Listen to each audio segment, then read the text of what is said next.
It is time to get out of pocket. I'm your host, Michael Davis. And yes, I am winning the NFL picks later on today. So, a little update, a little housekeeping at the top of Out of Pocket with Michael Davis on this Thursday evening for Boom Broadcasting.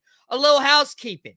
So, I'm going to go somewhere tomorrow, do a little bit of, in-house scouting, and I will not be available for Out of Pocket tomorrow, which means we have to preview this weekend today. So I'm going to be welcoming a good friend of mine to talk some college football here in a few minutes. And I was begged and begged and begged by the reigning champion of the NFL picks, Mr. Aaron Schneider, the host of the Gridiron Address. He begged me, let's run it back.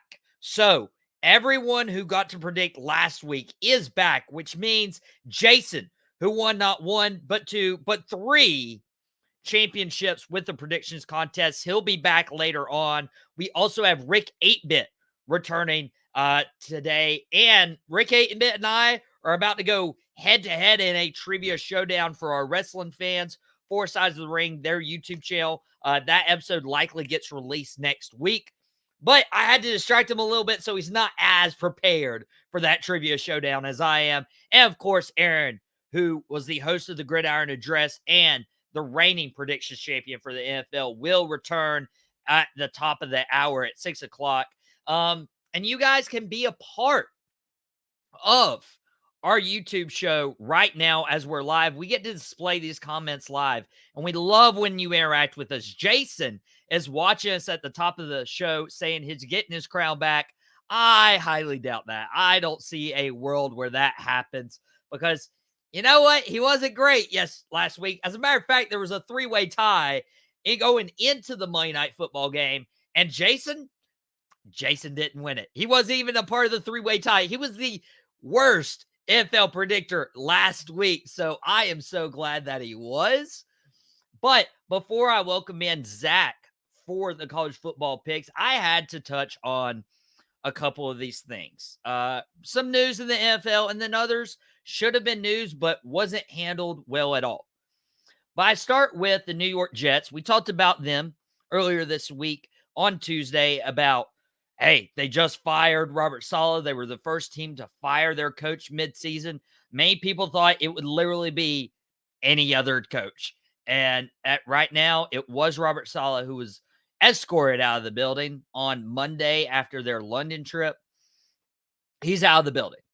People went ahead and said Aaron Rodgers had his fingerprints all over this. He had to have told the Jets organization he didn't want Robert Saleh as the coach. And there was all these conspiracies. And Aaron Rodgers went on the Pat McAfee show saying the owner didn't contact him until late Monday night, just asking how his health was. Whether you believe it or not, it's basically on your better judgment whether that's true or not. But what shocked me was the news that dropped today.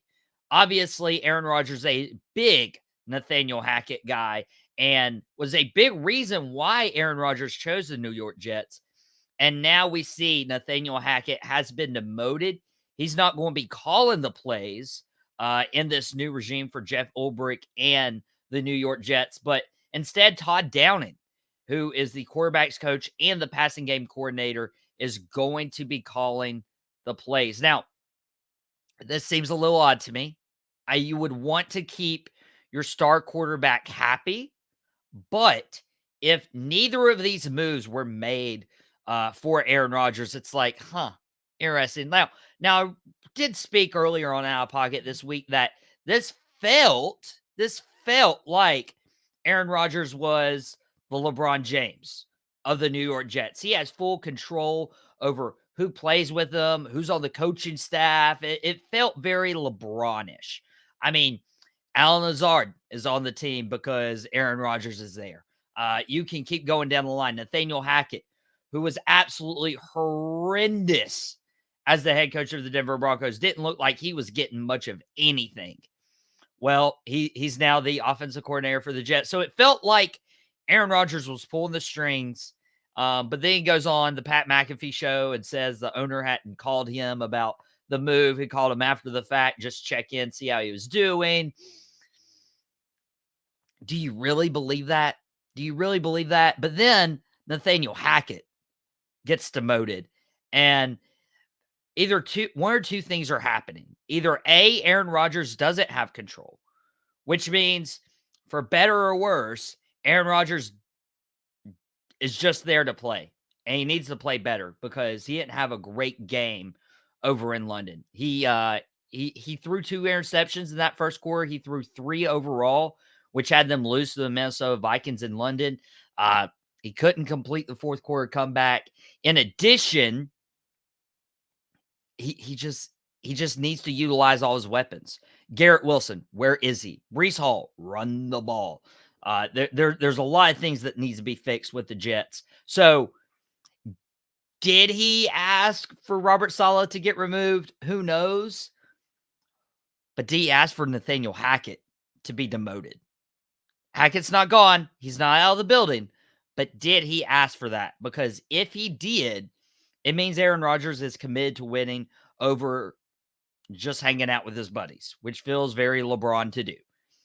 But in addition to that, if Aaron Rodgers didn't ask for Nathaniel Hackett to be demoted, is he going to be happy? It just, I was very convinced. I was very convinced that Aaron Rodgers was pulling the strings until this move got made. Or maybe this was to throw us all off to where Aaron's like, I don't want to be perceived as a diva. Demote my buddy. Give the play calling to Todd Downing.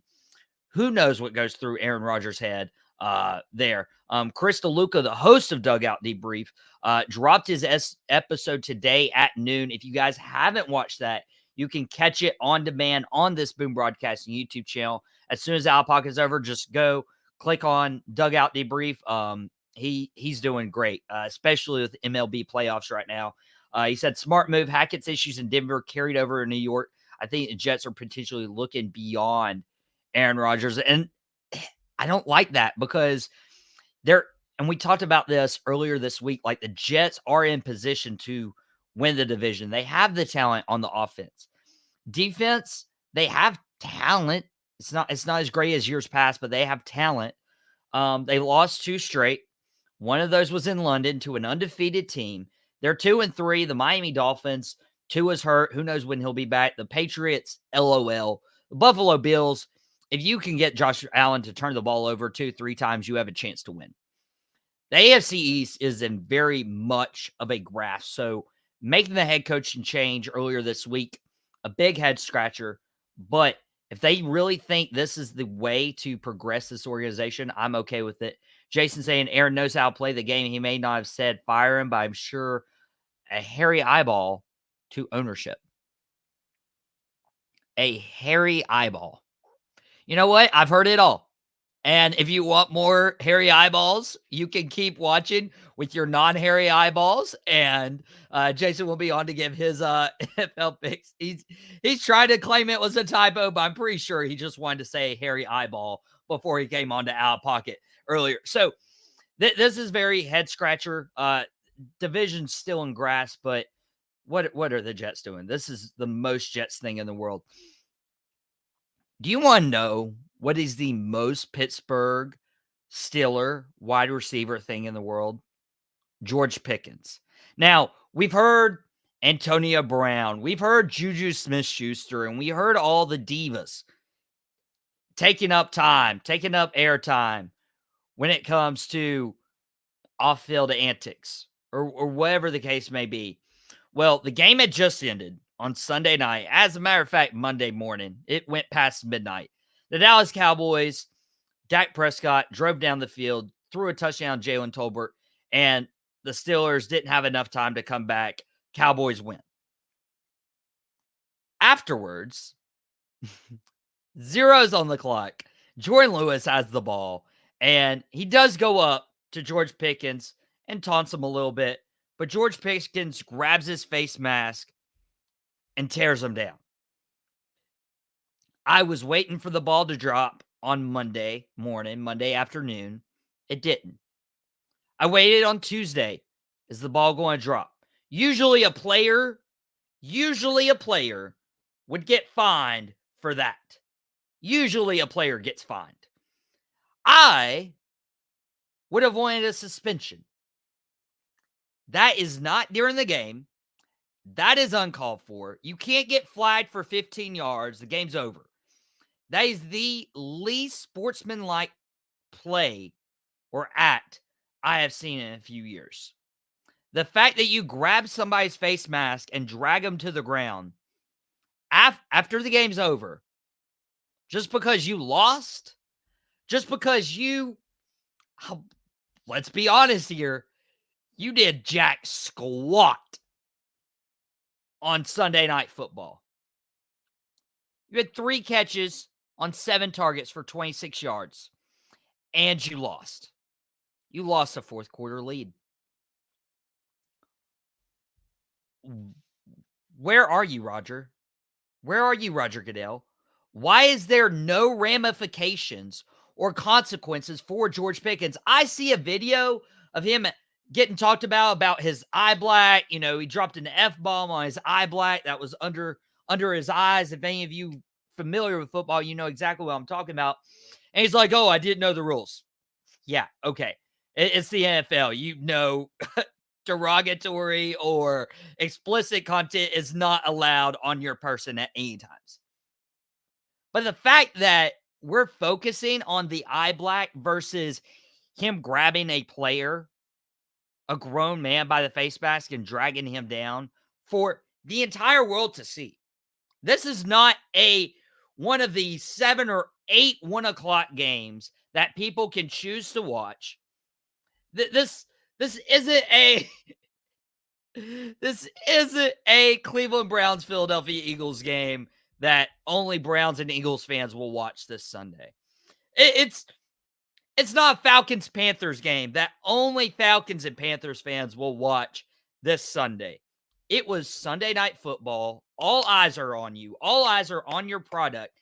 And this is how a player responds to losing. That is just so uncalled for. It is absolutely uncalled for. And Sean bringing up the Jets, he knew he was going to get fired. Last year's Hard Knocks, he only kept saying that's our quarterback. He was the Jack Perry scapegoat. I agree. Sean, I agree. He could have been a good coach, but just didn't have it right now. Didn't have the infrastructure. Chris, Pickens is less of a diva and more over emotional. Something that needs to be addressed by coaches and mentors. Completely unacceptable move by Pickens. If you guys aren't familiar, Chris is actually a Pittsburgh Steelers fan. So this is a Pittsburgh Steelers perspective on what George Pickens did this past weekend on Sunday Night Football. And this is the MO for Pittsburgh Steelers wide receivers. You had Antonio Brown. You had Juju Smith-Schuster. Juju's still playing. He landed in Kansas City, so it's okay for him. But yeah, if you do not want to keep following suit with Steelers wide receivers and the drama and the divas, this needs to be addressed either by the NFL or by the Pittsburgh Steelers. Mike Tomlin, what are you doing? You're the longest tenured NFL coach for the same team. You have a culture in Pittsburgh, and you've let Antonio Brown lose his mind. You had Juju Smith-Schuster follow suit, and now it's being repeated in George Pickens. And if you're an organization that wants to have control over their locker room, Mike Tomlin, if the NFL doesn't do something, you really should. That's all I'll say on the matter because it's not being addressed anywhere else. But I am super excited. We're not having Out of Pocket tomorrow. I'm going to take a day off. I'm going to be traveling. But we do have football this weekend. And I do have a good friend to talk with me about some really good games. And maybe one that I'm not necessarily looking forward to, unfortunately, as an App fan. But I got from Watauga Democrat, from ZWC Sports, I got my good friend, Zach. Zach, how are you doing, my friend? I'm doing great, Michael. It's Thursday. You know what that means. It is Thursday. You know what that means?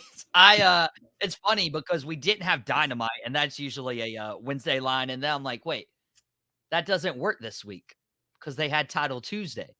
No spoilers in the comments. No spoilers.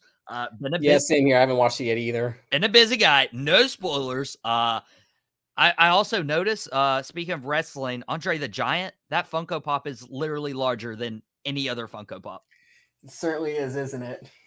That's pretty cool. That I love the attention to detail. And I love that you can join me on Out Pocket. Enjoy having you on anytime we can chat either on air or off air. But dude, we got have some college football games to talk about. And I already mentioned it. I'm wearing the app shirt. It says winning. There's an app for that. Whoever has this app needs to get it in the hands of Sean Clark ASAP, because this is not what he's doing right now.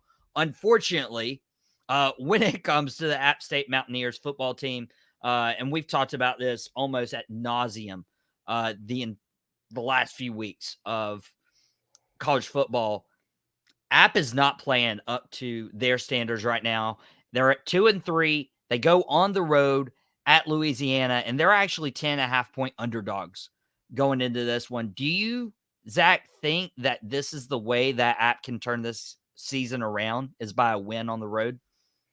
I mean, honestly, it's almost you're basically you're on the panic button right now. I mean, you're looking at, like you said, 2-3, 0-2 in conference. If you lose this one, pretty much any chance of you guys going to the Sun Belt Championship is gone. And you haven't played Coastal yet. You hadn't played James Madison. You hadn't played any of the big dogs yet, like the bigger dogs yet. I mean, it's kind of do or die time for them tonight or on Saturday. Dude, they are basically last in the Sun Belt right now. Like it's bad. They've already dropped 2 games. Only App State and Troy have lost 2 games in the conference, so it's almost insurmountable, the odds that are stacked against them right now. And it's tough, and you're like, oh, maybe they've played a tougher schedule. They've only had 1 team in the top 25. They lost, obviously. Clemson didn't have a fight there. It's looking better for James Madison, who dropped 70 on UNC earlier this year. It also looks better for Coastal Carolina. These 4-1 Sun Belt teams actually play each other tonight, 7:30. Coastal Carolina, James Madison. Zach, whenever I see rivals playing each other, I'm like, can they both lose? And the NFL, that can happen. They can tie, but college, we're going till there's a winner. Who do you think wins this matchup? If you're talking, I'm thinking my money's got to go on the team that beat Carolina, and that's James Madison. Because, I mean, you look at, like you said, you put 70 on an ACC opponent. I don't care who it is. You put that many points on an ACC opponent, I mean, you're going to be a tough out anywhere you go. Yeah, and I think what helps James Madison, too, is they lost last week to Louisiana Monroe. So anytime a team loses, they usually, if they have that dog in them, they usually come back and beat them. I'm going to be looking, because this line opened at 10 for James Madison, and then it's dropped to 7.5. So that worries me a little bit. But I think Barnett is a much better option at quarterback than Vasco. Barnett, 1,200 some yards, 12 touchdowns, 1 interception this year through the air. I'm gonna go James Madison too, but I wouldn't be surprised at Coastal Carolina, Zach. So that's our Sun Belt right there. We got our Sun Belt out of the way. Also, Alabama usually has at most 1 loss a year, maybe 2. They got one of those out of the way when they lost to Vanderbilt on the road. The Crimson Tide return home to Tuscaloosa. They're actually hosting South Carolina. So this is going to be a very important game for Alabama. They're actually favored by 21 points. Zach, I think that's a little high, but they better come out with men on missions, if you will. Oh, absolutely. I mean, there's a show that I watch on YouTube almost every week called SEC Shorts. I'm not sure if you've heard of it. It's a lot of a comedy show. This week's one, it showed so much about Vanderbilt beating Alabama, and what Alabama does is put themselves in a coffin, and there's a girl named Hope walking around with them, and that usually happens when you're basically a tortured fan base. Now you look at when you look at with Alabama, you lose to Vanderbilt.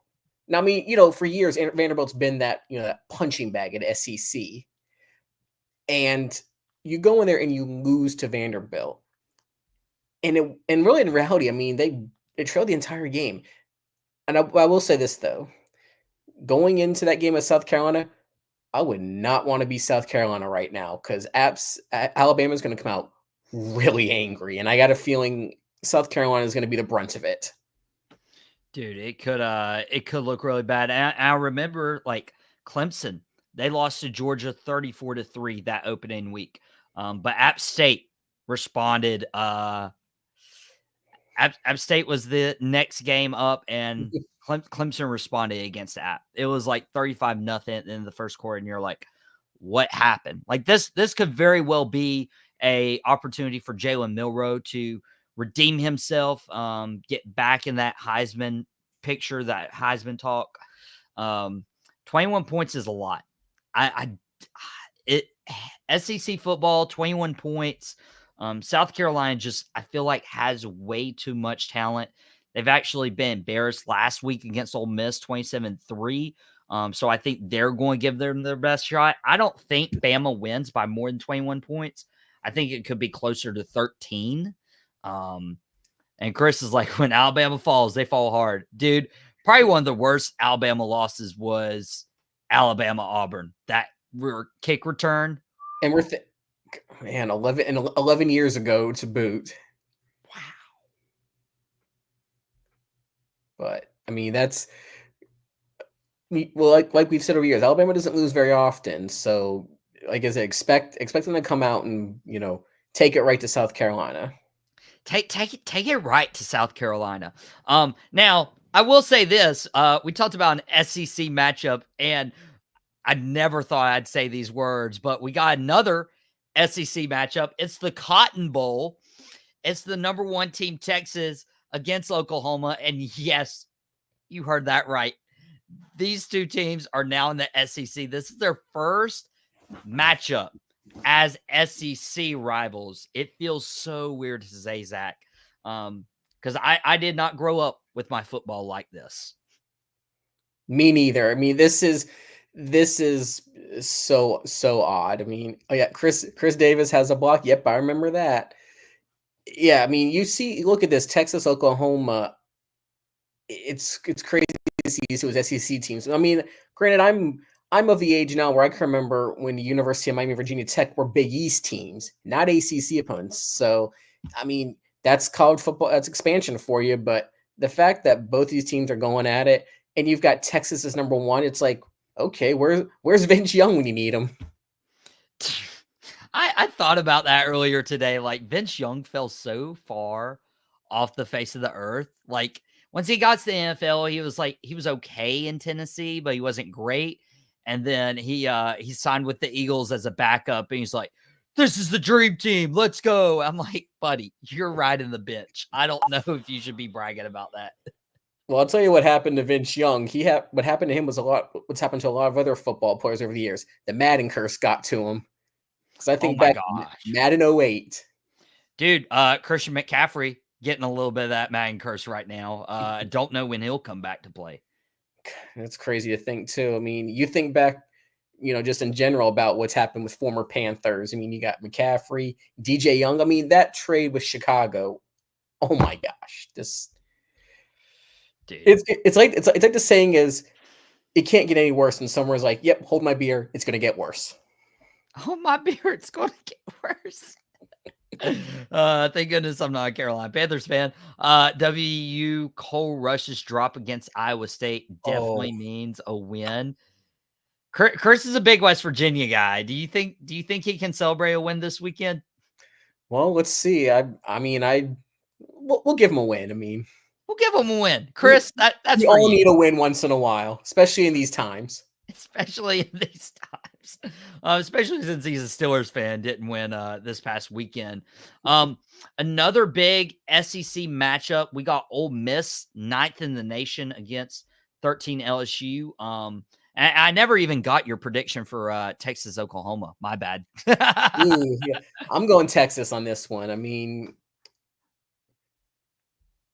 Like Yeah. I said, the first time this rivalry in the SEC, I mean, it's still weird to hear those names, and it may be weird for many years. It wouldn't surprise me.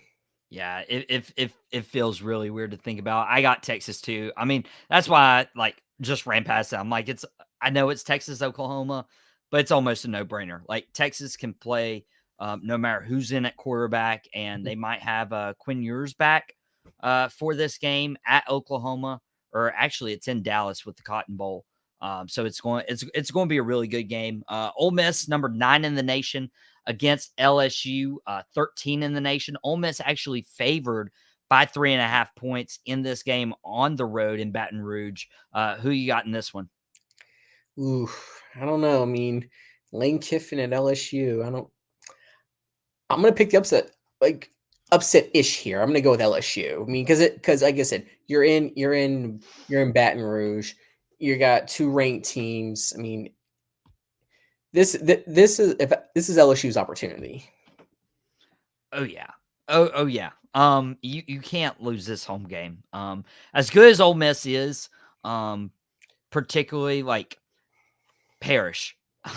Dude, Parrish 91 carries, 9 touchdowns. That's a pretty good clip for a running back. Let's just call it what it is. And Jackson Dart, I think he's playing pretty well for Ole Miss too.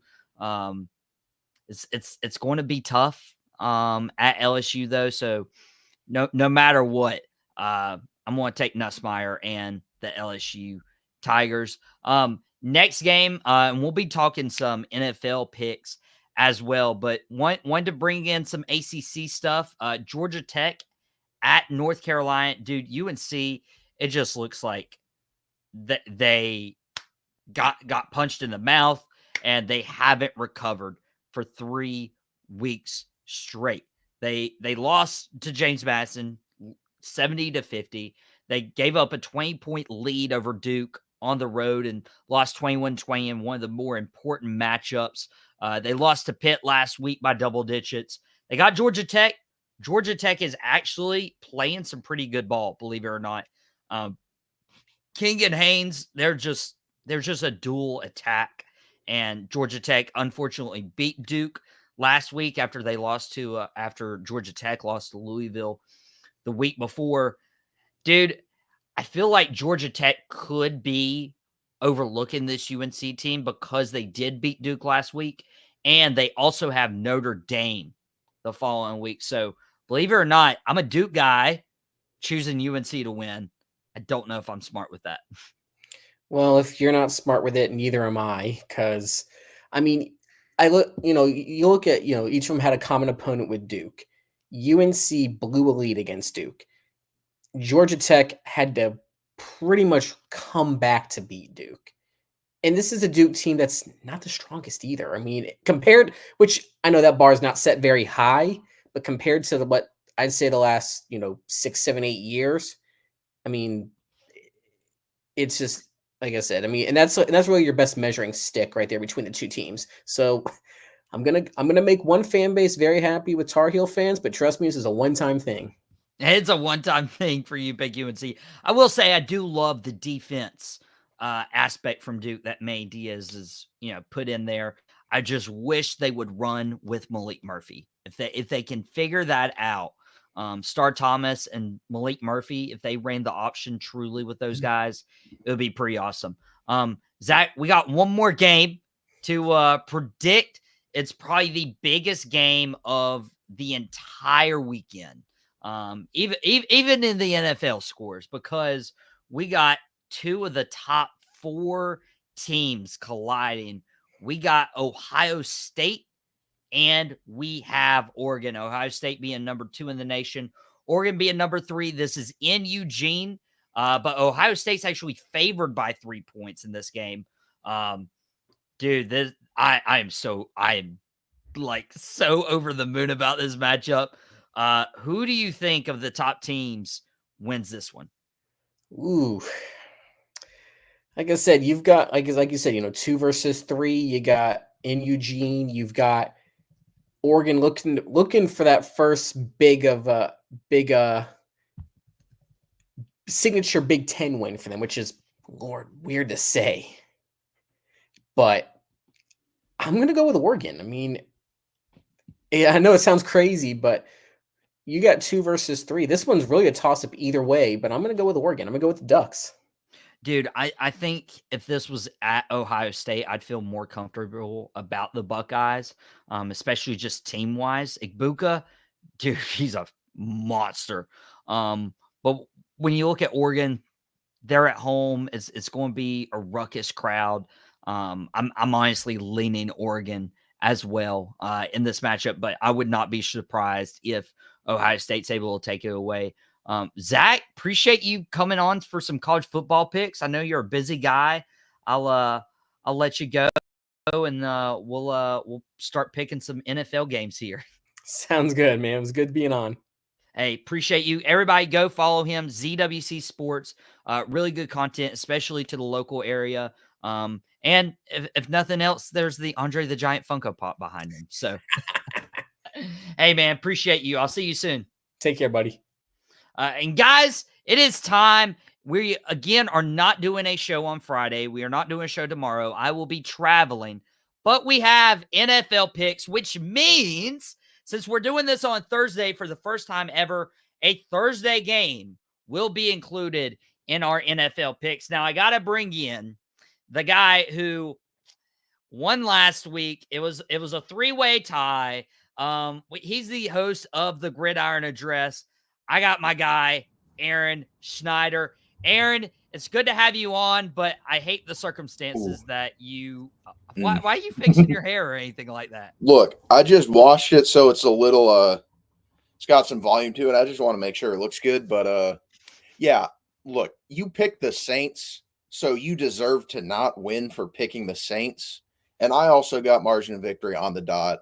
So yeah, I won fair and square, and I'm definitely not letting this go to my head at all. Yeah, right. Okay. He's been a little obnoxious over the last few days, but I can't wait to humble him today. Now this was a three-way tie. Myself, Aaron, and this next guy was tied, and so we had to do the Monday Night Football game. That's what Aaron mentioned. He got the margin of victory. Rick 8-Bit chose the Chiefs. Aaron chose the Chiefs. Aaron got the point differential on the dot, and I tried to be different about the Saints. I was just trying to be different for you guys, but I mean, it's whatever. I would have lost anyways. But we got a guy who should be studying for trivia, but instead I distracted him with Out of Pocket wearing an XFL hoodie. Interesting choice in October. Yeah, I've been at yeah. It's funny you said that because as soon as I told Mark I was on tonight, he's like, Mike's just trying to take you away from studying, man. Yes, I am. And we have the guy who co-hosts Sideline Savants. He was like, I started losing count, honestly. It was like 3 weeks back to back to back. He had won the picks, and I was like, guys, can we just stop? Like, I'm tired of seeing this New York stuff in the background. He's the co-host of Sideline Savants along with the commish Wayne Thomas. We got Jason in the building. Jason, appreciate you, my friend. Thank you for having me, Michael. I'm glad to be here. What's up, everybody? How we doing tonight? Doing pretty good. I'm excited to talk about some football, talk some NFL as well. And so we'll get right into it. The first game I want to touch on is obviously the Thursday night football game. It's the 49ers at the division rival, the Seattle Seahawks. If you guys have been following, the 49ers are without certain people. But honestly, still on paper, the 49ers might still be the better team over the Seattle Seahawks, who started the season 3-0. They've dropped 2 straight against the Lions, against the Giants, and a lot of people were saying Seattle hadn't played anybody. And when they played the Lions, they got exposed, and then when they played the Giants, they shockingly lost at home. But now they have a familiar division rival, the 49ers. Aaron, you're the defending champion. I'll start with you. Who wins this game? You know, you had said that the 49ers are the better team on paper, and while I agree with you there, they have not played like it at all. This team has not been right given the amount of talent they have. Honestly, the 49ers should be undefeated or one loss team with the kind of talent they have, regardless of McCaffrey being out. but I'm going Seahawks for that exact reason that the 49ers just have not looked right all year. Their defense is uncharacteristically bad, and I think Seattle picks up the win tonight. He's got Seattle at home. Jason, would you agree with that? I am going to have to agree with that. Right now, what is going on with the 49ers, man? Brock Purdy looks good in like the first couple of quarters and then just nosedives. Right now, he's got a 65% completion percentage, so he's not really getting it done. Ayuk, all that drama in the offseason about getting a contract, he has 0 touchdowns this year so far. And I mean, Kyle Shanahan, I think that seat's going to start getting hot real soon here. We already had the one domino fall in New York, so I think a lot of other teams are going to start keeping an eye on that. I'm going Seattle. Seattle got messed up, and that offensive line got beat up by the New York Giants last week. So I think they're going to run the football a little bit more, do some more controlling the clock. 12th man is always hard to play in there at night. Going to be a ruckus crowd. So give me Seattle whooping up on the 49ers. That seat's going to get hot for Shanahan. Wow. He's got Seattle as well. Rick 8-Bit, is this a clean sweep with the Seahawks 49ers game tonight? No, you guys are making this easy for me. I appreciate this.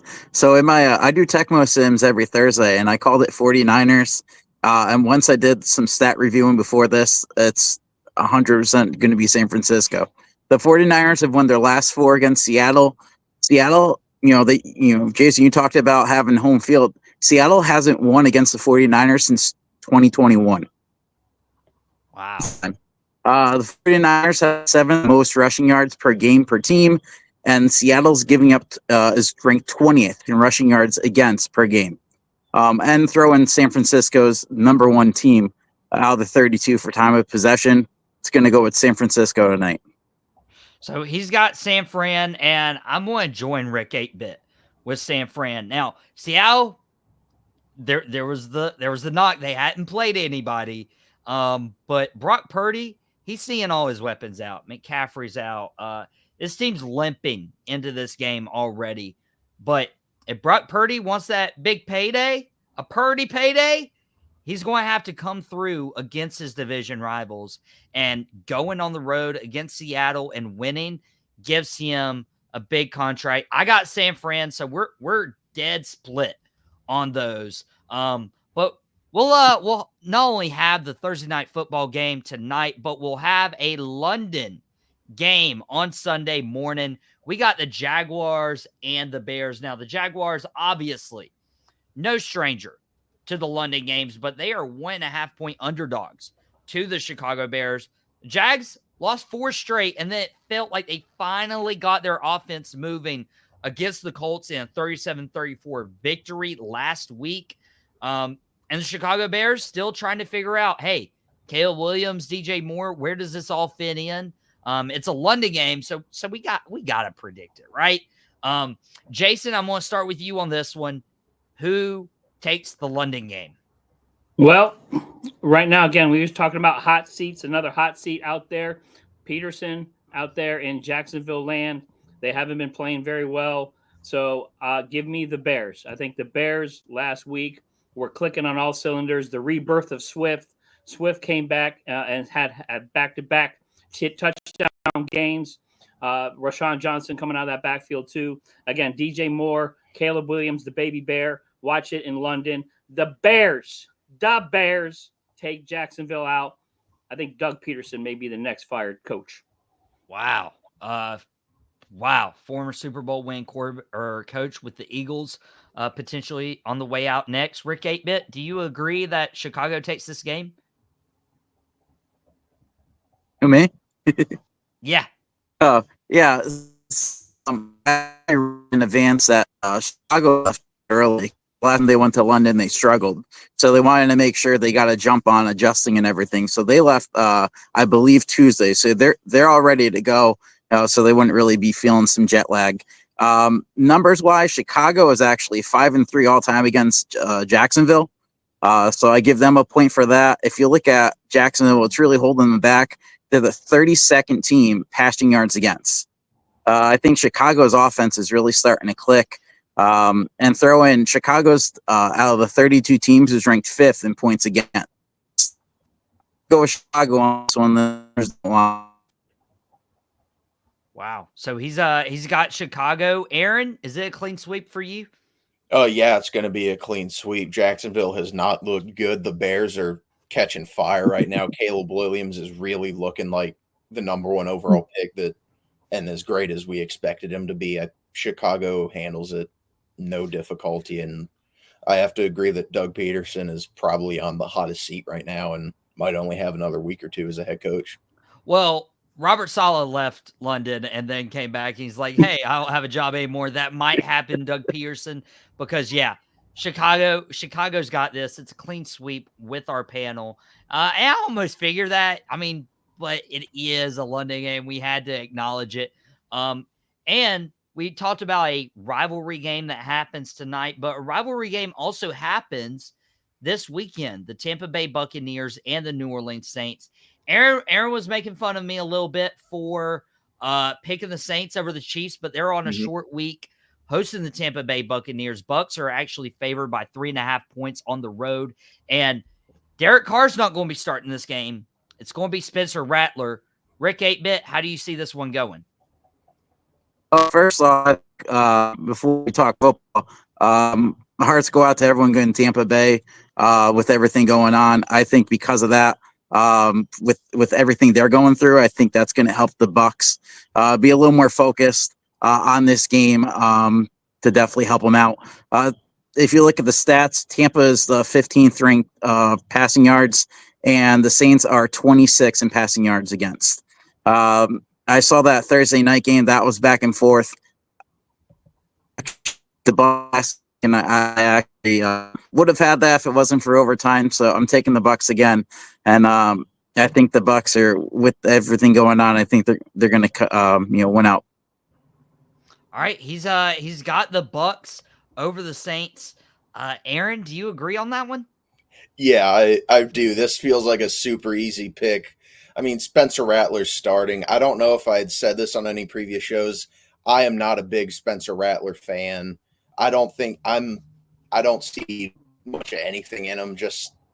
I don't think he's that good. So Tampa's going to handle it. I think their offense is going to look great, and I think their defense is really going to exploit Rattler in his NFL debut. Jason, is that a clean sweep for you guys? Sweep it on through, man. Again, Hearts in Tampa Bay. I got my parents live down in that area, and thankfully they're safe from the hurricane. So shout out, Mom and Dad. I love you. Tampa Bay needs to keep pace with the Atlanta Falcons. They're 3-2 in the division. They know the Atlanta Falcons are riding a hot hand right now, so they got to keep pace. This is a trap game for them. They have to whoop up on Spencer Rattler. He's not that kind of quarterback. I think that offense is really, really going to struggle. They're going to rely a lot on Kamara. So we'll see if he can do anything. But yeah, just Tampa Bay all the way. If they lose this game, that'll be shocking. Well, it won't be shocking to me, because give me the Saints. Okay, here's why. Again, you didn't learn your lesson, huh? Any team who's starting a rookie quarterback like a Spencer Rattler, they need to have him surrounded by weapons and a good offensive mind. That good offensive mind is Kubiak, the offensive coordinator. Okay, they're going to do a lot of motions with their wide receivers, get them open. Spencer Rattler going to let it rip with Rashid Shaheed deep, which will help one of my 7 or 8 fantasy football teams that I have. If you need fantasy football advice, you can catch Sideline Savants Wednesdays at noon. Wayne knows what he's talking about. Jason, not so much, as he'll get this pick wrong as well. But I just think you got to surround him. And I think Alvin Kamara is going to be that guy, because there's going to be a lot of opportunities to catch the ball out of the backfield. There's going to be a lot of opportunities to, attack in the ground game. And it's a division game. I really see the Saints pulling up an upset. Also, being at home really helps. If this was in Tampa, would have been a totally different story. But I got the Saints. A big matchup. We got the Washington Commanders against Rick 8-Bits Baltimore Ravens. Also, Wayne, the commissions, Baltimore Ravens, the Commanders surprisingly at 4-1, Baltimore at 3-2. Both of these teams were on my top quarter rankings as of this past Tuesday. That you guys can go back and watch on demand on Boom Broadcasting for the Out of Pocket show. I opened the show with it if you guys want to watch it. The Ravens are actually favored by 7 points. So, Aaron, I'll kick this off with you, my friend. Who do you have in this matchup? No, I got Baltimore. I wish I could pick the upset because this Commanders team is pretty entertaining to watch.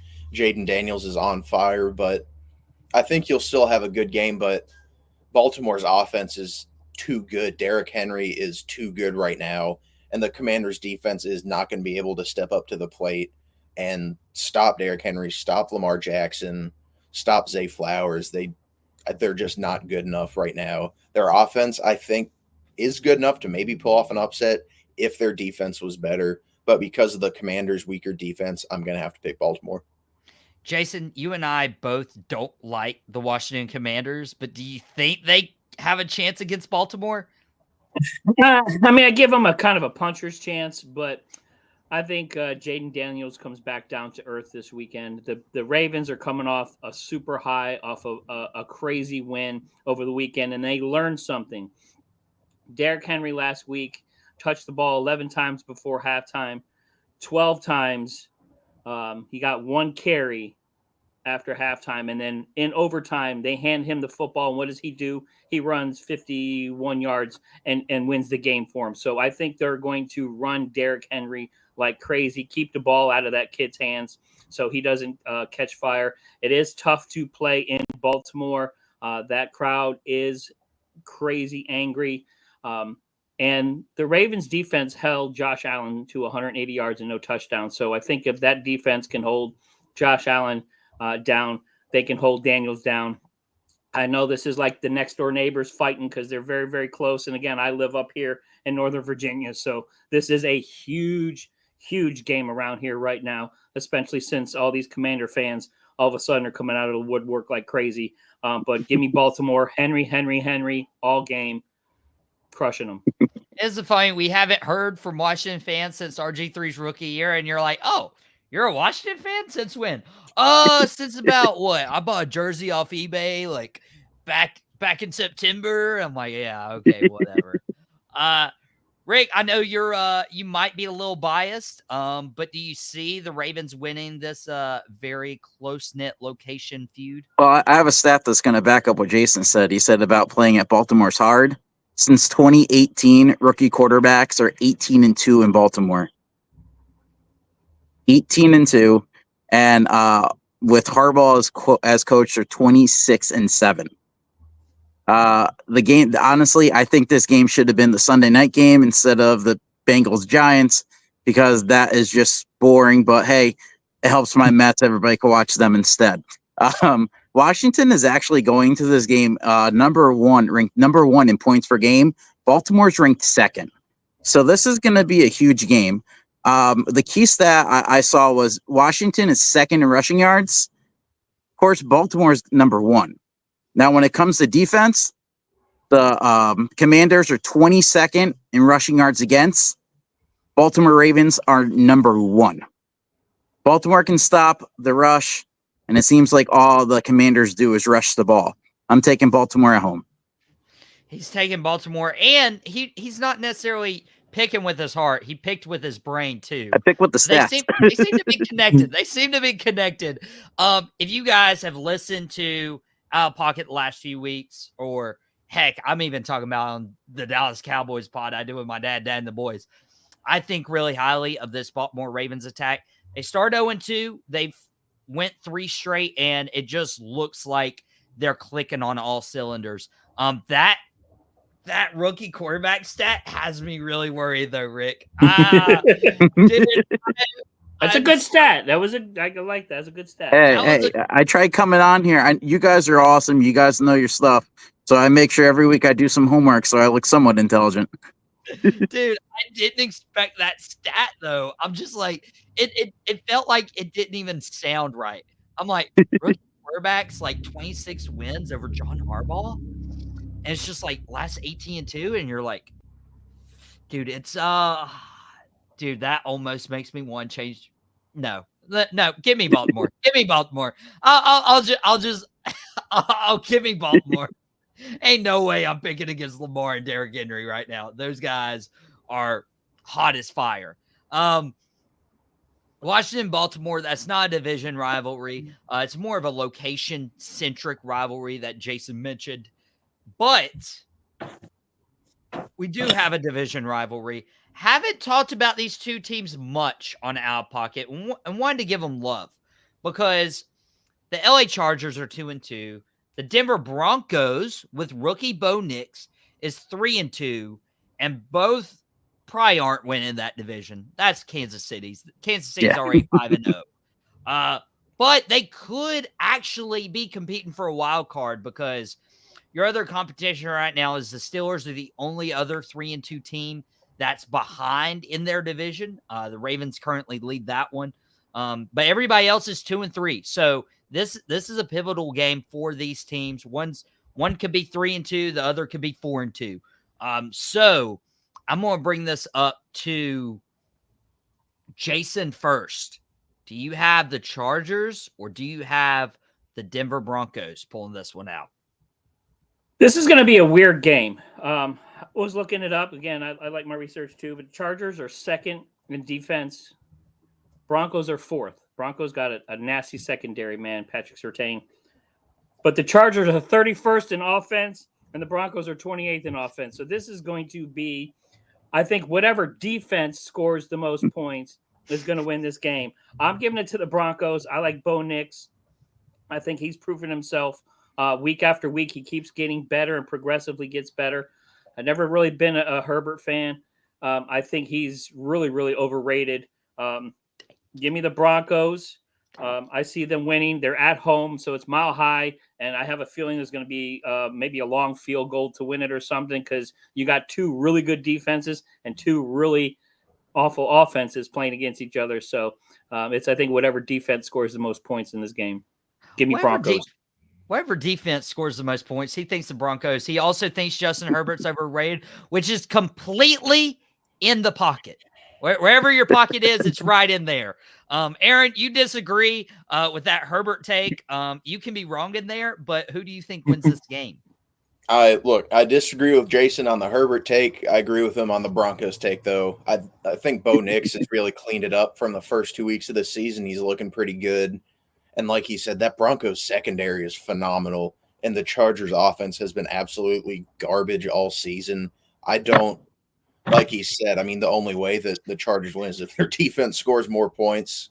I think the Broncos take it in a low-scoring game, something like 17-10.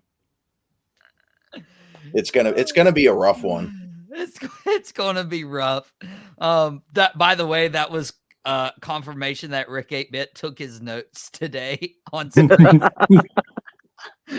Well, what do your notes say? Who do you have in this Broncos Chargers divisional matchup? Well, here's more stats for you. Denver, out of the past 8 games, has won 5 times against the Chargers, and the last time the Chargers won in Denver is 2018. So you have to go back a little bit. Like Jason said about the defenses, Chargers are first in points against, and the Broncos are second. So it's going to be a really low-scoring game. If there's anything to take out of this podcast, definitely take the under. Do not take the over. And I think 35.5. Yeah. I mean, if you look at these two teams, I mean, look, what was it? Denver against the Jets, it was 10-9. So I'm definitely thinking Broncos win. Broncos also have 19 sacks. They lead the league. And I think the Chargers won't be able to stop that. So I'm going to definitely take Denver. He's taking Denver. Guys, everybody's taking Denver, which makes me really anxious because it's like, be different so that we can all get it right and then you're wrong. Be different, please. I'm thinking about it. But wait, is Ladd McConkey going to be against Patrick Surtain? Yes. Yeah. Probably. I don't know. I don't know who's going to, I guess it would be, I don't know who the Chargers number 1 would be. maybe Quentin Johnson. You know what? You know what's awesome? I've already been different with that Saints Buccaneers pick, so I don't need to be different again. No, do it again, please. I don't need to be Do it. different again. What, Aaron? Are you getting a little less confident in that? Oh no, I'm Buccaneers confident. pick? I take a little bit of joy in when you make yourself look silly. Just a little bit of joy. Just a little bit. It makes a me little chuckle bit of just joy. a little bit. I'm going to take the Denver Broncos. I do There you like go. Bo Nix. I honestly I don't blame you. like Bo Nix more than Justin Herbert, but that is a whole other 15-minute segment. That we might need more than 15 minutes to unpack what you just said. I'm going to be honest. We might need the whole hour. Speaking of what we could spend a lot of time talking about is this Lions-Cowboys matchup. I do have a Cowboys podcast with my dad and the boys. It'll drop, I believe, tomorrow at 3 p.m. to preview that matchup ahead. But I want some predictions from you guys for this one. Aaron, I'll let you go. I'll let you go first. See if you're silly enough. Yeah, I'm taking Detroit. I'm a big Lions guy. I think they're a good team. Dallas is shaky. They struggled against Pittsburgh, and they're going up against an offense that can actually put up points and can actually move the ball effectively down the field. Granted, Detroit doesn't have the kind of defense that Pittsburgh does, but I think Detroit wins coming out of the bye week, fresh legs. They get it done. He's saying they get it, John. Jason, do you agree the Cowboys go down to the Lions? I know you're biased. Slightly, a little bit, especially because the Dallas Cowboy fans, they celebrate the Super Bowl victory every weekend that they actually win a game. They won the Super Bowl. So they barely beat the Pittsburgh Steelers on a fourth down on an ugly Sunday night game. Celebrating like we beat the Giants just a couple weeks ago. Yes, you beat. Okay, look, real quick. Giants. I wouldn't brag too much about that Giants win because it was not a very good win for Dallas. A team that's supposed to have Super Bowl aspirations should be killing. You're supposed to win those games. Give me Detroit. Detroit has that running back two-headed monster. Dallas is horrible against the run. They have a horrible run defense. If Dallas wants a shot, they may shut down the passing game a little bit, but I think Detroit's going to run up and down on them with Gibbs and Montgomery. I think they're just going to run right over the Dallas Cowboys. They have that defense is kind of okay in Detroit. They got the sack leader there, with 6.5 sacks. And I'm blanking on his name, so I actually didn't write it down. But give me Detroit. Yeah, give me Detroit. They're gonna whip up on Dallas.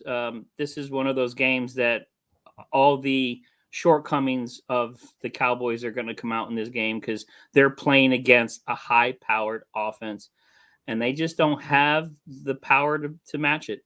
Give me Detroit running all over them. I think both running backs have over 100 yards in this game.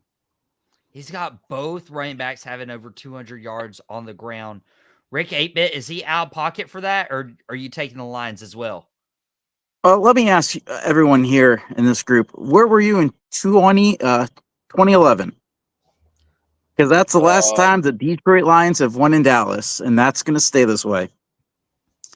Wow. I'm taking the Cowboys. Cowboys are second in passing. Detroit's 27 passing. I think the Cowboys are due for a home win. They've been embarrassed twice on TV. This is a big game. It's 4:00 time slot here on Fox. It's going to be Fox's game of the week. And I know someone celebrating a birthday, and I'm hoping that the Cowboys win will set up my Mets win on Sunday. So I'm taking Dallas. Wow. He's taking Dallas, so I don't have to break the groove with clean sweeps and everything. This is tough for me. And maybe I'll have a different answer on Dad and the Boys tomorrow. Depends how I feel when me and my dad sit down / if I don't want to get put up for adoption. It's a whole thing, guys.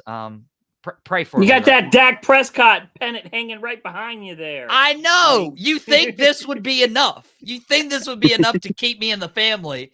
and sometimes Hey, it's not. you did take Pittsburgh last week, so I don't know.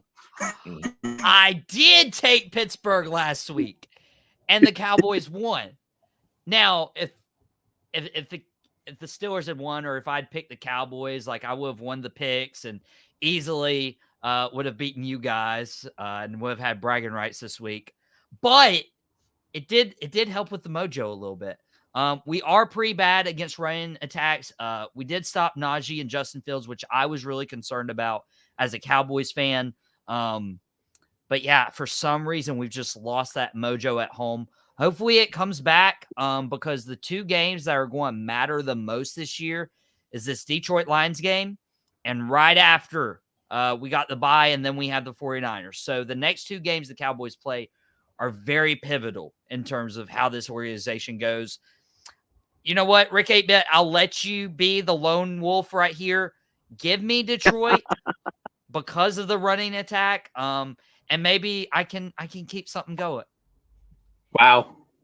I can hear my dad yelling from the other. Hey, listen, Wow. you picked the Yeah. Steelers last week, and your Cowboys won, so I'm okay with that pick. Absolutely. Hey, I'm okay if it leads to a win. Either way, I mean, I won't be happy if the Cowboys lose, but at least I'd get it right. Our final pick for the NFL predictions. We just crossed over the 6:30. I'll try to get the overrun from the Prez. Oh yeah, that's me. We got the overrun. We got the Cincinnati Bengals at the New York Giants. Jason, obviously a big Adoption.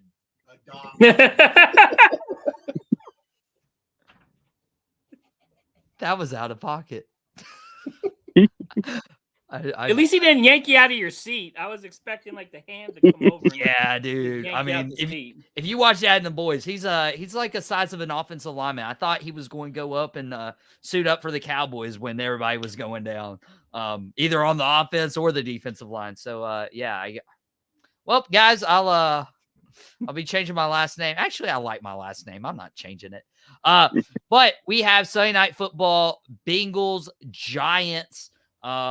We let Rick 8-Bit pick his favorite team last. We let me pick my favorite team last.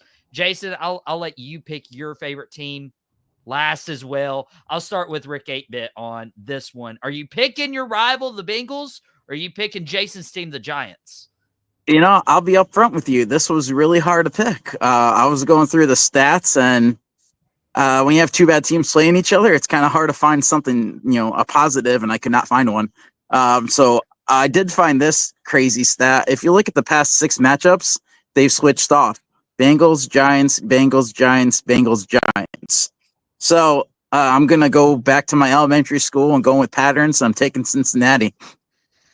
He's taking the patterns as a throwback to elementary school. This is like picking your favorite team because of the colors. That's what this is like. Aaron, who you have in your picks for Sunday Night Football, Bengals or Giants? I'm picking the Bengals. It's not because of the patterns, though. I respect the choice. You got to find some way to pick it, and I don't blame you. But I don't think that the Giants defense is going to be able to stop the Bengals offense. I think they're starting to get hot. Huge UMass guy. He's not wrong. It's a NCAA 25 thing. I got a UMass rebuild. That's a different topic, but Cincinnati's offense, super hot right now. I think they get it done, and their defense just needs to be like below average to stop Daniel Jones, I think, in all honesty. I think their defense will be just good enough to get a couple stops and win by 10 or so, even though the Giants are they're sneaky good. They're not that good, but it feels like they're just like a couple, like they just got to clean up a couple mistakes, and they're a way better team than what they are. So we got 2 Bengals picks before we go to our Giants fan. Jason, first, is Malik Neighbors even going to play? No, Malik Neighbors is out this weekend. So, but that's okay because he was out last weekend.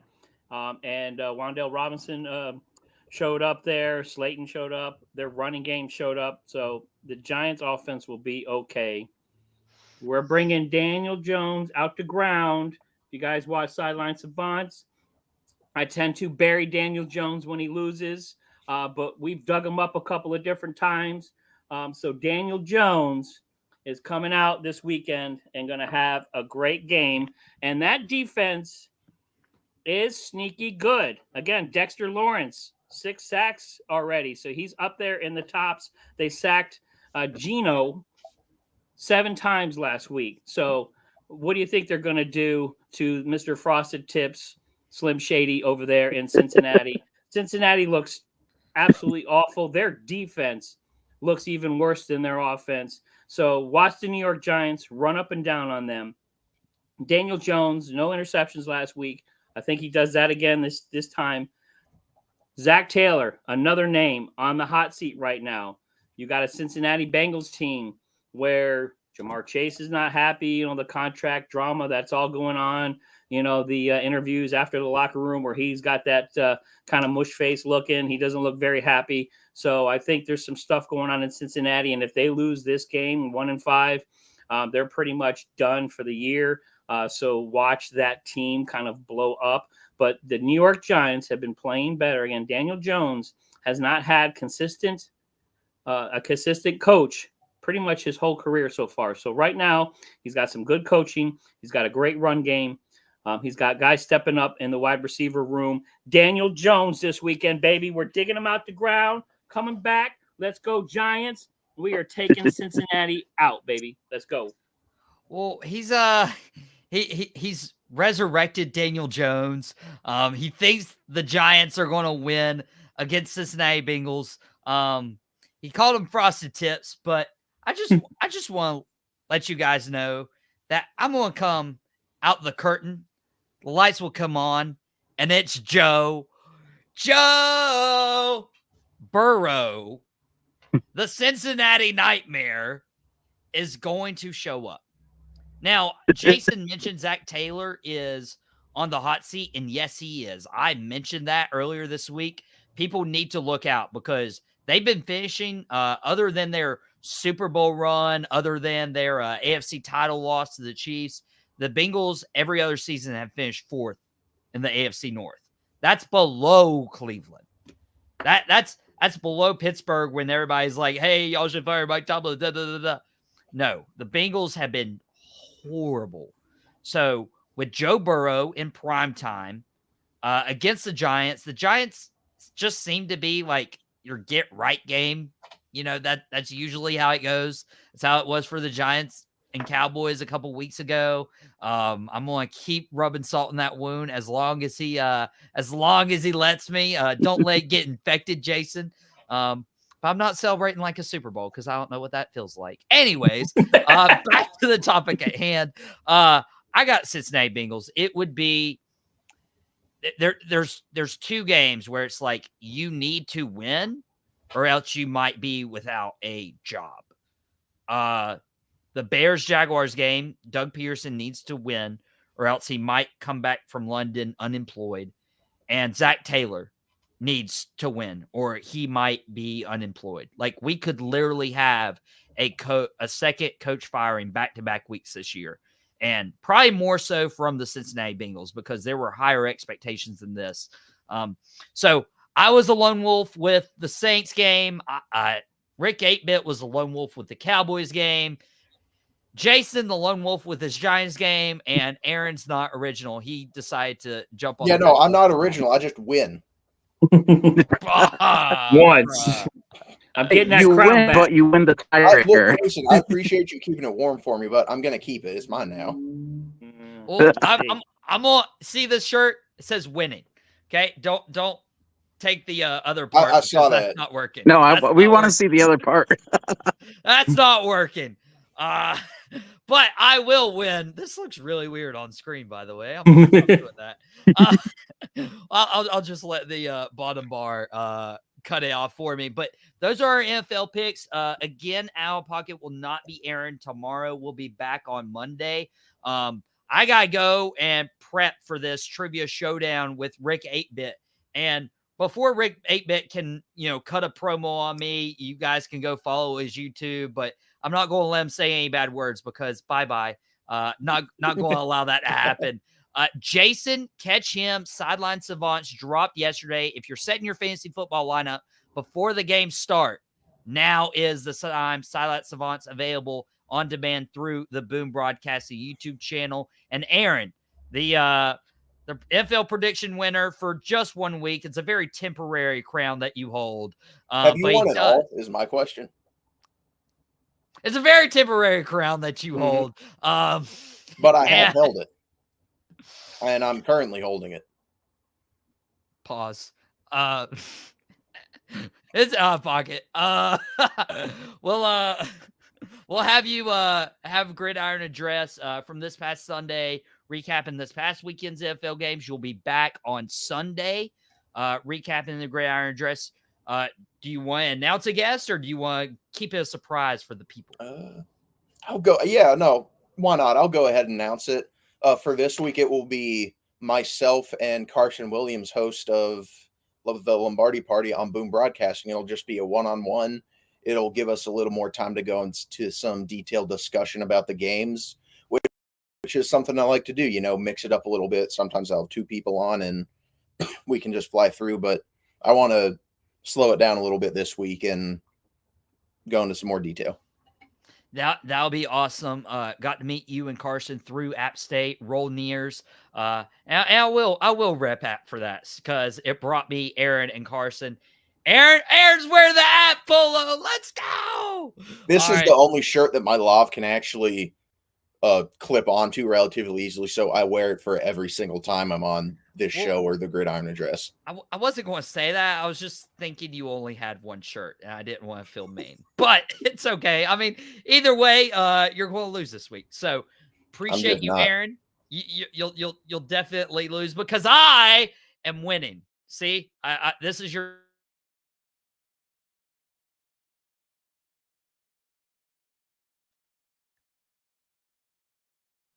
Who's messing with me?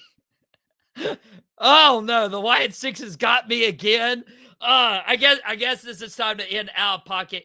Guys, appreciate y'all so much. Out of Pocket will not air tomorrow. That's why we did our picks today. Out of Pocket will be back this Monday. Catch all the content. Oh my gosh, we had so much drop yesterday. We had Sideline Savants. We had the Drop the Mic Wrestling podcast. We had a double dose of the nightcap. Today we had It Stinks. Today we had Dugout Debrief. Today we had Out of Pocket. Tomorrow we'll have Dad and the Boys. Tomorrow we'll have, Dad and the Boys. Friday night SmackDown Nightcap. Saturday, Man Behind the Mic. Saturday, Wrestling of Destiny. Saturday, Starstruck. Saturday, Wrestle Dream Nightcap. And who knows? We might drop a special episode just because. I actually dropped that hint on our socials. If you guys aren't following Boom Broadcasting on socials, you might want to go do that. So you don't miss anything else, like you shouldn't miss Out of Pocket on Monday or the Gridiron Address to talk about these NFL picks. And so you guys can bully Aaron as you tell him, hey, what happened to your picks? Michael Davis won. What was up with that? But guys, appreciate y'all so much. Thank you to Zach. Thank you to Jason. Thank you to Aaron. Thank you, Rick 8-Bit, for hopping on the show with me. It's super exciting, super fun to do this with you guys. And guys, we'll get out of here. It's been Out of Pocket with your boy Michael Davis on Boom Broadcasting, and we'll catch you here next week. Well, that's it. I really hope you enjoyed it. We had a ball making it. Thank you